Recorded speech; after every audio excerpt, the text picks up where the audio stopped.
Joseph, Rebecca, Kalyani, Nandini, Monica, Janaki, నీ ఒక పాపివని, ప్రభు అయిన యేసుక్రీస్తు నీ పాపంలో కొరకు ఈ లోకానికి వచ్చి ఆయన నీ పాపాల కోసం చనిపోయి తిరిగి లేచాడని నువ్వు ఒప్పుకుంటున్నావా?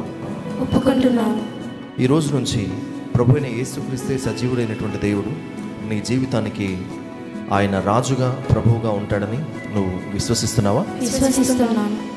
బాప్తిస్మం అంటే యేసుక్రీస్తు ప్రభుతో కూడా మరణించి పునరుత్థానంలో ఆయన కొరకు నూతన జీవితాన్ని జీవించడం కొరకు తిరిగి లేవడం అన్న సంగతి నువ్వు గ్రహించావా? గ్రహించాను. బాప్తిస్మం తీసుకున్న తర్వాత సంఘానికి, సంఘ నాయకత్వానికి సంపూర్ణంగా లోబడి ఉంటావా? లోబడి ఉంటాను. ఈ బాప్తిస్మం తీసుకోవడానికి ఎవరైనా బలవంతం చేశారా, లేక నీవుగా తీసుకున్నటువంటి నిర్ణయమా?